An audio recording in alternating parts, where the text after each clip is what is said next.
Bay Area, and he's going to tell you many, many more interesting and exciting things that make his life full. So, Father? Yeah, sure.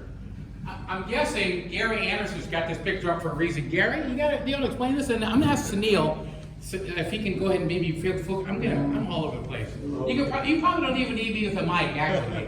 Can you hear me right back there? Yeah. Cool. All right. Gary, you want to say something, Gary? I'd like to say something.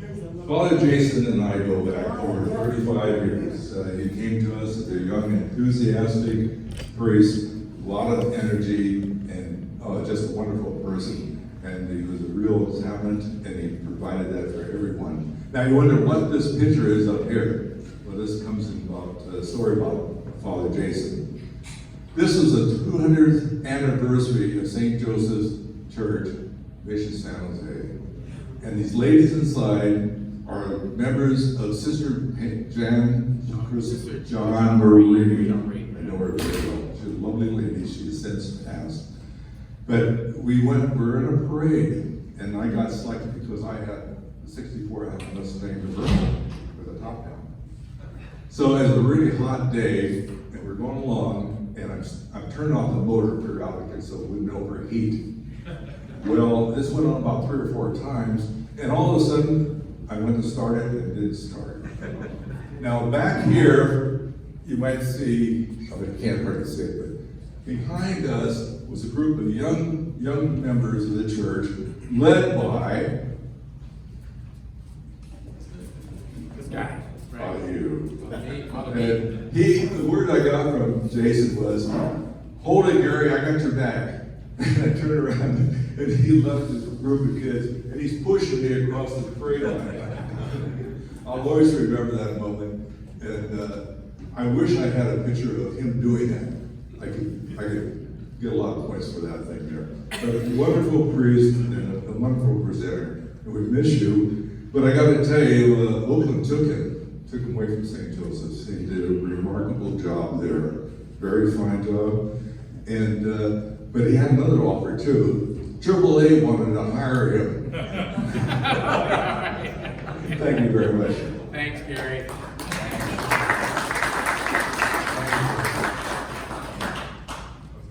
So when Roy asked me to talk a little bit about the hero's journey, I think I told Roy, I said, Roy, do you have an understanding of what that's all about? What mythologically and archetypally, what the meaning of a hero's journey is, and what that means, and such deep psychological and religious significance of that. And so I basically have to kind of share with them that most of my life has been a hero's journey in the specific nature of what that journey means archetypally. I know this sounds, I don't mean to get into Jungian psychology because you guys are going to fall asleep in 5 minutes. So let me just give you an idea of kind of who I am a little bit, and then kind of what my own hero's journey is. And it's a journey that all of you have done, because all of you have had to go through times of struggle, times where you're wondering what your future is ahead of you, times where you've experienced disappointment, death perhaps, just losses, profound ones, and you found yourselves going through those moments and then coming out of them, looking back and saying, what the hell was that all about? And then maybe if you have the lens of faith, you're able to maybe get some sense of, well, that's where God was there. That's where Jesus held me. That's where I got a sense of what direction that God wanted for me to be. That's the hero's journey, and I'll talk a little bit about that. And I'm going to share something that I've never shared publicly before, ever. And that sounds kind of weird. It is weird, but I'll just tell you, some people who know me really well know my hero story, and I'll share that as a way of illustrating what we're talking about in an archetypal sense. So I pastor 2 parishes with 3 sites. One is St. Benedict in Oakland on 82nd and Bancroft. That's myself and Bishop Harbor walking on Friday evenings to thwart the violence that's in that neighborhood. That's the highest crime neighborhood of shootings in the city of Oakland. The Eastmont area, 82nd and Bancroft, that parish. I, for the past 20 years, have spent my time pastoring black parishes, one in North Oakland, St. Columba, and this one here for the past number of years at St. Benedict. As if I wasn't doing enough, the bishop asked me to take on 2 other parishes. In the meantime, St. Lawrence of Toulette, High MacArthur is one of my other parishes, one of my other churches. That is primarily Latino and kind of flatland white folks. I'm sorry, I can be offended anybody here, right? You know what I'm trying to say, folks. You know what I'm trying to say. And then the third other places I have is St. Pascal Bayland, which is across from the zoo, over near Bishop O'Dowd High School, and that's folks who live in the hills, you know what I'm saying? So, okay. There. So you can imagine it's a very diverse set of places that I pastor, which really require me to do a lot of juggling and a lot of driving in East Oakland. These are some of the things I do. I don't do them very well. I do too much of them, and this gets back to this. No, don't, because it's going to drive you to the grave. All this is, and that's where the hero's journey. This I'm going to go back to, because this is also about who are you aside from what you do, right? I mean, so often in our society, guys in our society identify ourselves as who we are, our value of what we do, right? And then so there's times in your lives where it's like, I need to figure out who I am aside from this, and then you get rid of it, and then you go on your journey, and then when you come back from your journey, people are like, well, we need for you to do this. So these are some things I do. And like I said, there's too much of them, and I don't do them all. I don't do them well. So. I want to say about the late 1980s, PBS did a series called The Power of Myth. It's a 6-part series, and it was done by Joseph Campbell, who was a professor, I forget where he was at that time. He opened many of our minds to archetypal stories and behaviors that transcend religious and cultural dimensions, that have a really common theme of what it means to go through life, to get a sense of the things that we encounter, to get a sense of our disappointments, our struggles, to get a sense of how that path is commonplace to all of us, and how we end up at the end. You think about the story of Jesus is the classic archetypal hero's journey. You think about other sort of things that we might not want to maybe associate with the story of Jesus, but it's the story of the hero's journey as well too. You watch Star Wars, you get a sense of the Iliad and Odyssey, you get a sense of Knights of the Round Table. All of these stories, all the major prophets in various religions, all have this theme of somehow upsetting the powers that be or being alienated from something that's familiar. They're cast into some kind of desert, forest, whatever, and they find themselves having to do a number of things. Slay dragons, slay the enemy, slay the devil. Maybe they'll they'll address a damsel in distress along the way. And in the midst of all of this, they come back home different, transformed. And then they become themselves a mechanism for that transformation and the healing that they've experienced. And then sometimes that whole hero's journey takes on another dimension because you got to do it again. Because things happen in your life, you get alienated from whatever it is that surrounds you, you go through that forest again to figure out who the hell you are. Then you get a sense of that you eschew all the different kinds of things that you think you are, or that people think you are, and then you come to an understanding of who you really are, who God made you to be. Then you get a sense of that, you get a sense of where God has been and all that, you come back to the kingdom, and we're cool. Until. That's the hero's journey. And I don't know if that's ever been explained, but in the truly mythological and archetypal sense of what that journey is, that's all of our journey. And in the midst of that journey, where do we find God? Where do we find Christ's presence? How do we allow ourselves to be guided in that journey, knowing that I'm going to make it. I'm not going to die. I'm going to trust that I'm going to get through this, and I'm going to trust I'm going to come out of here transformed, peaceful, restful, and maybe more grateful. So I was ordained I'm born and raised Berkeley. I'm a native East Bay kid. Born and raised, Catholic schools, the whole bit. St. Mary's, St. Joe's Elementary, Berkeley, St. Mary's College High School, the Christian Brothers. Graduated in 1979. Went directly there to UC Davis because UC Berkeley was way too close to home. And so went to Davis. I never thought about that as a hero's journey. But anyway, so I had always kind of thought I wanted to be a priest, kind of always did, until I got to maybe high school, and you know how that goes. You're like, oh, I don't want to be a priest. And then I went to Davis with the thought about either entering public administration, municipal management, or law school. And I got involved in student politics there at Davis, and I was like, you know what? This isn't where I really want to go. So I don't want to go that direction. So I felt this draw to go to seminary. So I entered seminary in 1983 after I graduated from UC Davis. So I was assigned to St. Leander, San Leandro from when I was a seminarian in 85 to when I left in 1990. I didn't do a lot of inner work, meaning I didn't get a sense of what it is that drew me to the priesthood. I didn't get a sense of, there's a lot of unanswered questions in my life. And part of those unanswered questions, in the midst of all those struggles, I had depression. And my depression works itself out in eating. I mean, that's the way I work. Some people, it's all kinds of stuff. My stuff is eating, right? So the guys who I lived with at the house at St. Leander said, yeah, man, you're not happy. You're just not happy. You need to figure out what's going on. And again, it was eating and eating. They knew I was depressed. And so they made an intervention. They said, you know, you need to get some help, serious help. And so it was recommended by the diocese that I go to treatment for my eating. And so when I got to the treatment center, so the treatment center I went to is a place where priests go. If you Google that place, you'll find that the vast majority of the guys that were sent there were pedophiles. Oh. So, in New Mexico, this place. Right? So this is where we've always sent our guys, right? And for all different kinds of stuff.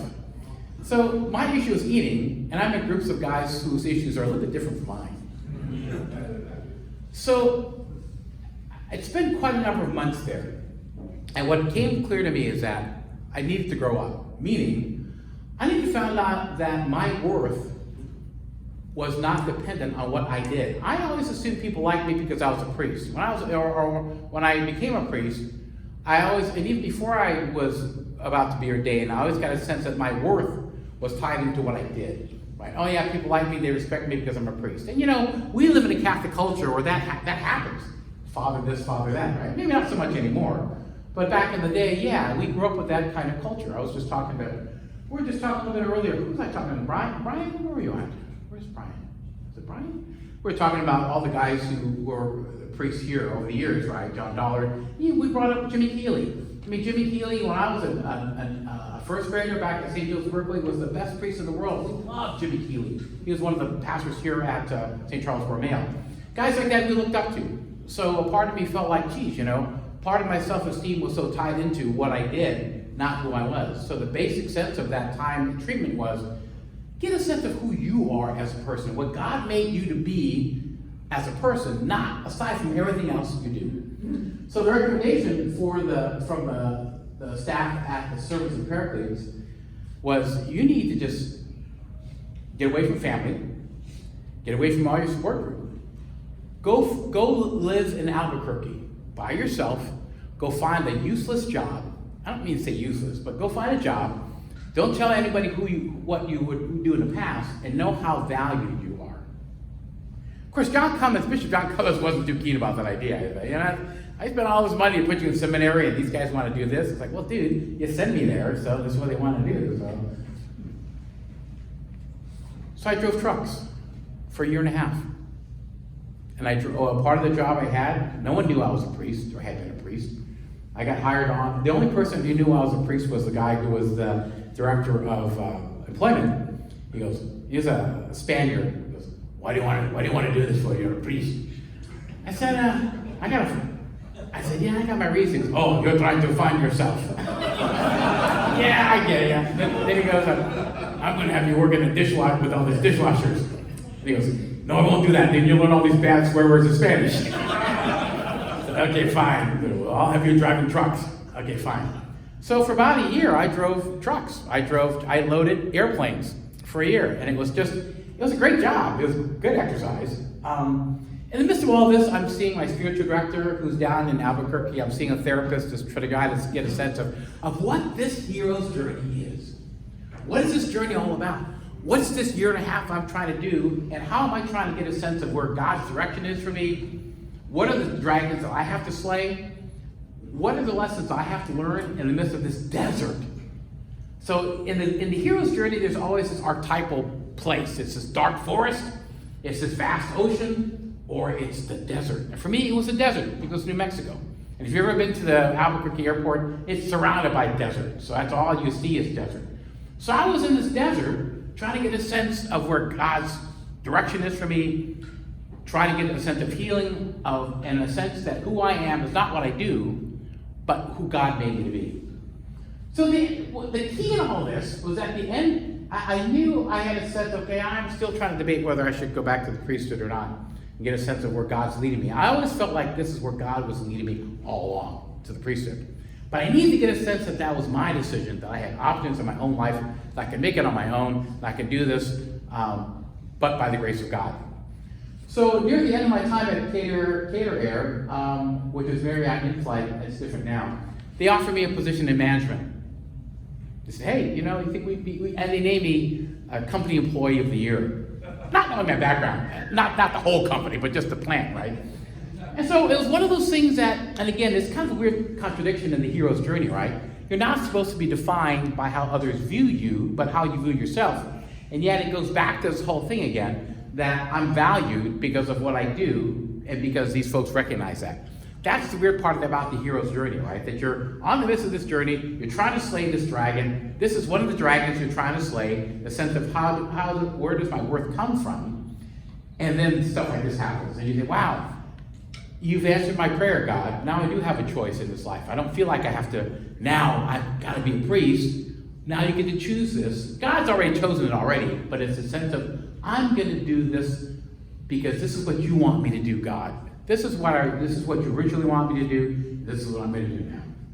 So that's a quick hero's journey, in which something I don't talk about, but an ability to be able to come to sense of where God is guiding me in the midst of this call, who I am as God made me to be, not who I am as others see me because of what I do.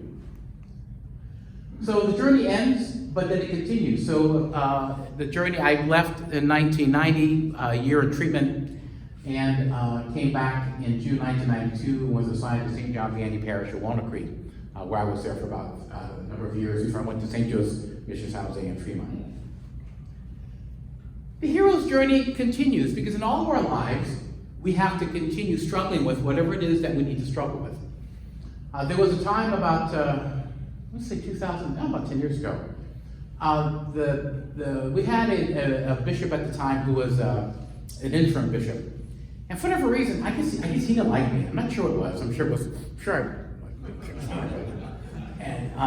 and he surrounded with himself with people. And I'm not trying to be paranoid. I've been through years of therapy, so I can figure out, okay, I can own my stuff, and I can own where am I crazy? I could be here all night to tell you how crazy I am, you know, or how paranoid I am. But I'm also have a sense of, okay, what's going on here? So same thing happens. Somehow the interim archbishop had just called me in the office. I left crying, sobbing. I'm like, I've never been treated like this of all the things I've done for this diocese, right? And then so he said, you have a choice. You have a choice. You can go either be pastor of Crockett, or you can go to St. Joan of Arc in San Ramon as the associate, as Dan looking back at you over there. You can go there as the associate while the pastor goes on a 4-month sabbatical. And he goes, then you need, and I'm ordering you to give up all your police and fire stuff. Everything you do for any agency, you're out. So, and of course, obedience, you do that. And again, that's that hero's journey again. Here I am, stripped of whatever it is that defined me. Go out and seek your value of who you are in light of kind of what you've been asked to do. And so, again, you go for the familiar. I'm familiar with inner city Oakland. You get used to gunfire and stuff like that. And it sent me out to San Ramon. San Ramon, oh my God. It's too quiet out here. I'm used to hearing gunfire. I can't sleep. What the hell's that all about? I remember the first night, I was like, this is so quiet out here. You could hear 680, but that's really about it, right? But it's one of those things that, I had nothing. I mean, I didn't feel like I had whatever, right? It's just like, okay, I'm stripped of everything I had, and now I'm in the suburbs trying to define who I am, right? So again, the Archbishop is sent out. The Archbishop Barber comes in. I've been there for 2 months at St. Joan of Arc, San Ramon. And the Bishop Barber goes, "What are you doing here?" I said, "I was ordered here." I said, "You don't belong." He goes, "You don't belong here. You belong back in Oakland to all those agencies." Now you have to understand, the bishop was also a Navy chaplain, so he understands the work of chaplaincy. So he goes, "You don't belong here. You belong out back in Oakland doing all the work you were doing." I said, "You know what? There's a reason why I'm out here, Bishop. I don't know. You go figure this out. Go talk to your buddies, because they're the ones that influenced the last guy to get me out of here, to get me into San Ramon." Right? And again, that was another hero's journey, because it's who am I aside from what I did beforehand? Blah, blah, blah, blah, blah. And yet, I look back on that year I spent here in the suburbs thinking, wow, I made some great friends. It was a wonderful assignment in San Ramon. And it was healing for me not to be involved with all the drama that was going on back in Oakland, which is always a lot of drama. Hero's journey repeats itself. There's always an opportunity where there's a redefinition of who you are, a recalibration of the kind of person that God wants you to be, and a sense of going back healed wherever you go back. So Bishop Barber goes, "I need for you to go back in Oakland. I need for you to go work full-time in law enforcement and fire suppression as chaplain." I said, "You're the boss." I said, "You're the boss, man. We'll do it." "Okay, fine." Go back, and I'm doing all this, and I'm getting back into the swing of things, and the bishop asked me to take over. There was a priest, Father J. Matthews, the first African-American priest ordained in Northern California. He was pastor for the past 26 years at St. Benedict. The bishop had asked him to become the rector of the cathedral in downtown Oakland, which he became. And one of the things that J. Matthews had asked was, "I want Jason Landeza as the pastor of St. Benedict, because I've worked in African-American communities." And so I'm back. Bishop goes, "I want you to become pastor of St. Benedict, but I also want you to keep all your police and fire stuff." And then things got added on, like federal stuff and all kind of other agencies. And and then in the midst of all this, the bishop asked me over a year ago, "I need for you to take over St. Lawrence O'Toole and St. Pascal's." And I said, "You mean in the midst of everything else I'm doing?" "Yeah." So the hero's journey starts again, because it's a part of me that has to redefine who I am. The bishop, if you've been reading the Catholic Voice, you'll have some understanding that there are some different changes going on in the diocese right now as part of a process. The bishop has asked me to combine my two parishes, Divine Mercy, which is St. Lawrence O'Toole and St. Pascal's, to combine it with St. Benedict. St. Benedict is 95% African American. The other parishes are not. And there is in essence war breaking out, because the St. Benedict does not want to combine. So I'm bound by obedience as the pastor of Divine Mercy and St. Benedict to make this happen. My folks at St. Benedict are determined not to make it happen. So again, I can see myself thrown into a situation where the hero's journey begins again, where I'm thrown out of the kingdom, whatever that might mean, and I don't know what that means, because I'm not going to be disobedient, but I want to get a sense of what my people at St. Benedict want. I'll continue to have to struggle with my own battles, dragons. I say the Diocese of Honolulu because that's where my parents were born and raised in Hawaii. I have a sister and a brother that live in the islands, one in Kauai and one in Oahu. All of my family live in the islands. I know a good number of the priests that live in the islands. And so I was there about 3 weeks ago, and discussed with their vicar for clergy, "Hey, you need some guy who has Hawaii roots?" And of course, I emailed him earlier. He had vetted my name so I know all their leadership, but I don't go that direction. I approach going to Honolulu like a priest that's coming in from Africa or Vietnam or India or wherever, like I'm nobody. And of course, he does his research and finds out there's a lot of history. And he goes, "We'll take you in a second. You just need to get the permission of your bishop, and we have a parish for you in the islands."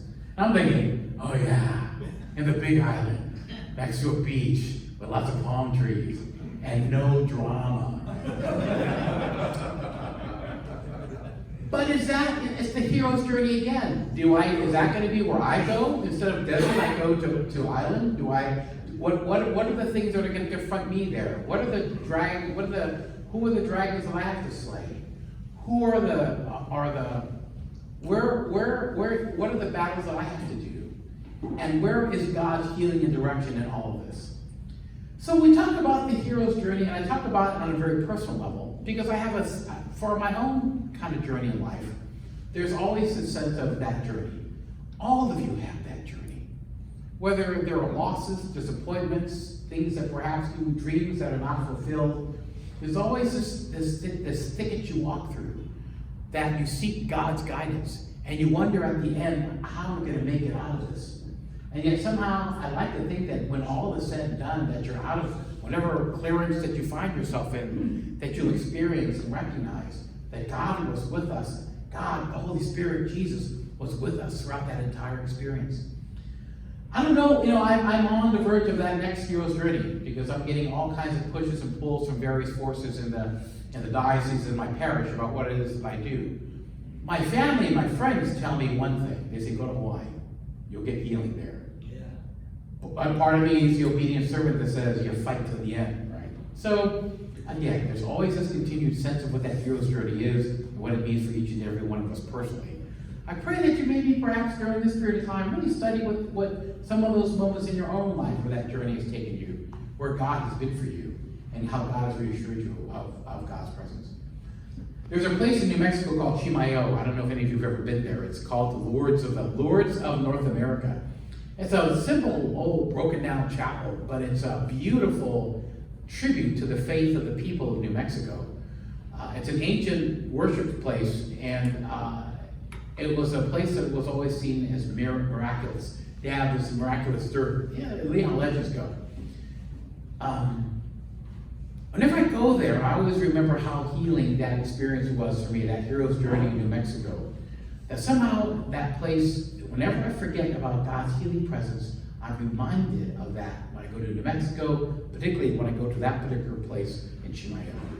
I pray that there's a place for you that you can find and to remember of God's healing for you in whatever it is that you struggle with. Deaths or losses or whatever it is. That at the end, your hero's journey will be ultimately, as Christ was, to give praise and thanks to God for God's goodness and grace to have gotten you through what you had to get through. Amen.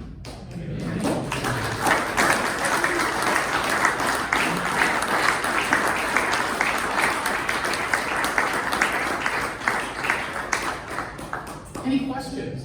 Any questions?